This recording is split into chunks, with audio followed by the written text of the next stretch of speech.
Facebook monetization policy issues. Hey everyone, welcome back to the channel. In this video we're going to learn how we can solve the Facebook monetization policy issues, so make sure to watch the video till the end. So if you open up your Facebook application and then your account is monetized, but now it gives you some type of issues and some type of things that you might want to consider.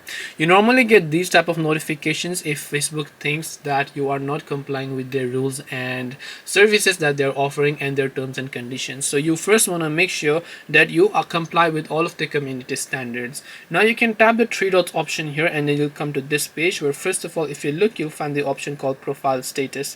So you can basically tap the profile status option to be able to view all of your current profile status as to what are the community guidelines and the monetization policies. And if you are uploading any sort of content that is violating the Facebook monetization policies, because you're earning money through that and Facebook doesn't allow you to do that, you might actually want to delete those type of content and completely remove it from your account just for your own benefit and for you to be safe. So hope this video helped you guys. If you have got any more questions, then feel free to also leave them down below. Thank you very much for watching till the end and see you soon in the next video.